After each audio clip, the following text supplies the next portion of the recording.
Hello and welcome to Suraj blogs friends. আজকে কিন্তু আমরা চলে যাচ্ছি আফটার সারনাথ দর্শনের পর আমরা যাচ্ছি রামনগর ফোর্টে। তো দেখতেই পাচ্ছেন আমাদের অটো কিন্তু বেরিয়ে গেছে এবং খুব তাড়াতাড়ি ব্রিজ ক্রস করে গঙ্গা পার হয়ে আমরা পৌঁছে যাব রামনগর ফোর্টে। রামনগর ফোর্ট একটা বারাণসীর মধ্যে খুব সুন্দর এবং দারুণ একটা ফোর্ট এবং যথেষ্ট ভালো ভিউ আছে। দেখতেই পাচ্ছেন আমরা নমঘাট নিচে দেখতে পাচ্ছি আর ওপর দিয়ে আমরা ক্রস করছি বারাণসী। গঙ্গার সুন্দর দৃশ্য এবং চারপাশটা দেখতে দেখতে আমরা কিন্তু পৌঁছে যাচ্ছি রামনগর ফোর্টে। রামনগর ফোর্টের ডিস্টেন্সটা বেশ খানিকটা এবং রামনগর ফোর্ট জায়গাটা এবং এই মিউজিয়ামটা কিন্তু অপূর্ব, যেটা আপনারা ভেতর থেকে আমরা দেখাতে পারবো না কারণ ভেতরে তো ক্যামেরা অ্যালাউ নেই, কিন্তু বাইরে থেকে আপনারা অবশ্যই দেখতে পারবেন। স্পেশালি এই রামনগর ফোর্টের শিব মন্দিরের পার্টটা আপনারা দেখতে থাকুন।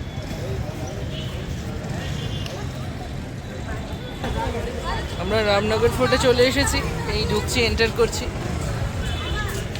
আমি যদিও আগে দেখেছি কিন্তু মায়ের প্রথমবার রামনগর।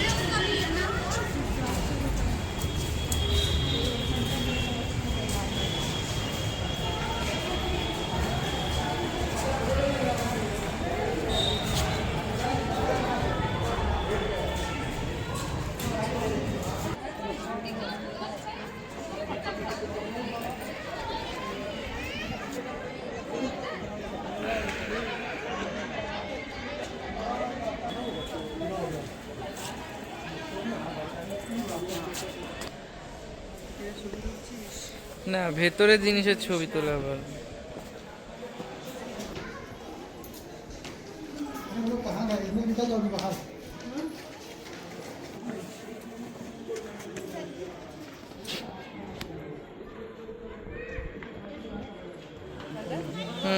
যাও।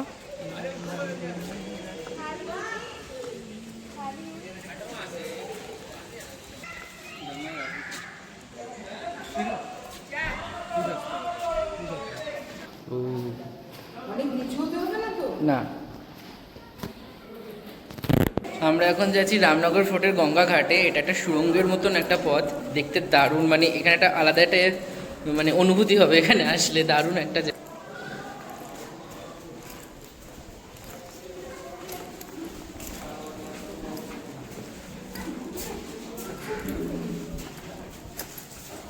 সাবধানে আসো, সিঁড়ি আছে। হ্যাঁ,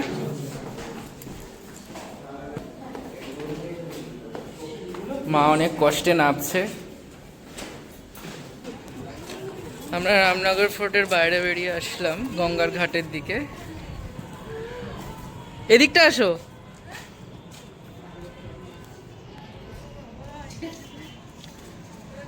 এই রাজ পরিবারের মন্দির এবং শিব মন্দির।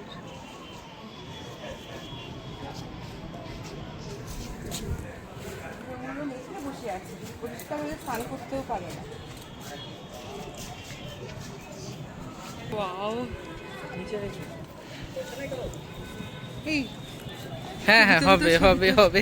মা ছবি ছবি করে পাগল করে দিয়েছে। এরকম একটা গঙ্গার পাহাড় পেলাম আমাদের বাড়ির ওখানে, এত সুন্দর।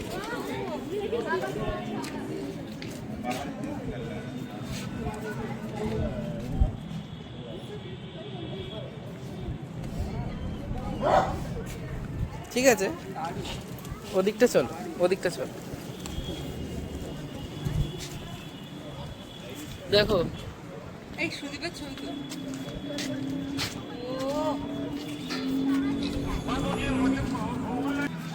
মিউজিয়ামের ছবি দেখাতে পারবো না, তার কারণ মিউজিয়ামেতে ছবি তোলাটা প্রোহিবিটেড।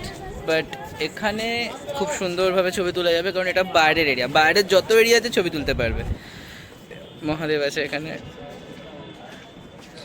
ওই যে দেখা যাচ্ছে উনি বসে আছেন ভেতরে।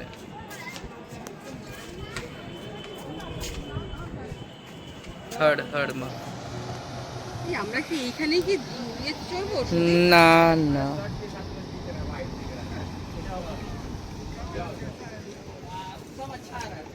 তোদের ছবিগুলো তুলি রে, রীতিমতন ভূতের হাতে পড়বে। মা বলছে এখানে আসলে কি ভূতের হাতে পড়বে। অ্যাকচুয়ালি সেটা নয়, মেনটেনেন্স হয় অবশ্যই। এই ধরনের পুরনো রাজপরিবারের রাজবাড়ি অনেক হিস্ট্রি বুকে বহন করে নিয়ে এই দেয়ালগুলো দাঁড়িয়ে রয়েছে। কিছু না কিছু থাকতেই পারে, কিন্তু অবশ্যই এটা আমি বলবো যে সবার একবার আসা উচিত। অনেক জায়গায় বন্ধ, মিউজিয়ামটা আর এই গঙ্গার ঘাটটা দেখার মতন, আর এই পুরো রামনগর ফোর্টটা খুব সুন্দর। আমি এর আগে একবার এসেছিলাম, এটা আমার সেকেন্ড টাইম। মেইনটেনেন্সটা আমি হ্যাঁ, এটা একটা অবশ্যই কথা বলবো, মিউজিয়ামে আমাদের অনেক মানে যে পরিমাণ টিকিট নিচ্ছে, মানে 80 রুপিস টিকিট নিচ্ছে, 200 তো বাইরের জন্যে, বাইরে ফরেনারদের জন্য আরও বেশি। কিন্তু সেভাবে এখানে মেনটেনেন্স হয় না। মানে ধরুন আপনারা তো একটা মিউজিয়ামে যাবেন, মিউজিয়ামে গিয়ে মিউজিয়ামের জিনিসগুলো দেখবেন, বা সেই মিউজিয়ামের জিনিসগুলো যদি ধুলো পড়া থাকে, যদি পরিষ্কার পরিচ্ছন্ন না থাকে, তাহলে জিনিসগুলো তো আপনি দেখতে পারবেন না, ঠিকমতো বুঝতে পারবেন না। তো এখানে সেটাই হচ্ছে, এখানে জিনিসগুলো মিউজিয়াম রয়েছে, বাট মিউজিয়ামটাকে মেনটেনেন্সের অভাব আছে এখানে। কামানের ছবি তোর, কিন্তু তো এই ছিল রামনগর ফোর্টের টোটাল ভিডিও আর আমাদের রামনগর ফোর্টের ট্যুর। আজকে রামনগর ফোর্ট আমাদের ব্লগস এইটুকুই থাকছে। তো সুরাজ ব্লগের সাথে থাকুন, পাশে থাকুন, সাপোর্ট করুন, লাইক শেয়ার অ্যান্ড সাবস্ক্রাইব করতে ভুলবেন না। Thank you so much, by.